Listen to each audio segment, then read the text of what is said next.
This remarkable boy has the face of hope.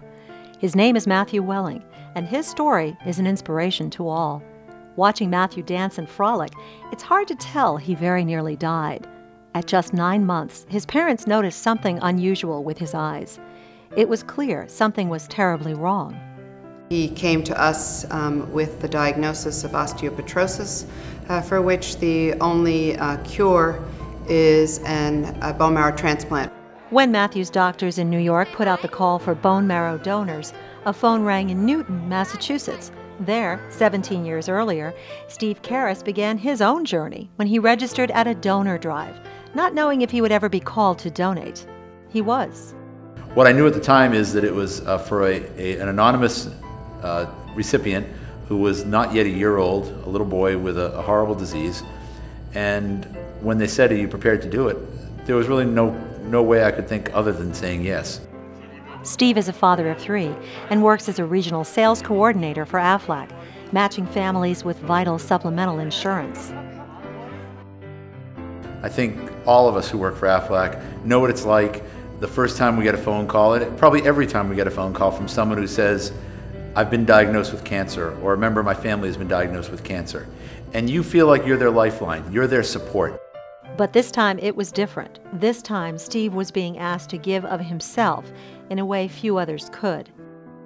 When Steve Karras ultimately learned about Matthew and that his gift had saved the child's life, he immediately contacted the Welling family.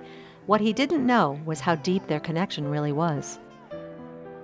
I got a phone call 1 year and 1 day post-transplant number 1. I went to write down what she was about to tell me and my hand started to shake. And she told me the name of our donor and his address and his phone number and his email address. And I sat there writing it down, shaking, thinking, this is the guy that saved my son's life. Throughout their ordeal, the family's entire focus was on Matthew. Everything else faded into the background, including work. Luckily, they had a safety net. Shortly before Matthew first fell ill, his grandparents purchased an Aflac supplemental insurance policy. Their experience with the company led Michael and Susie Welling to get their own policy. The Aflac policy really played a pivotal role in 2 separate ways. One, it allowed us to know that we had all the basics covered, that the mortgage, the electric bill, whatever else it may be, just to keep things status quo were covered.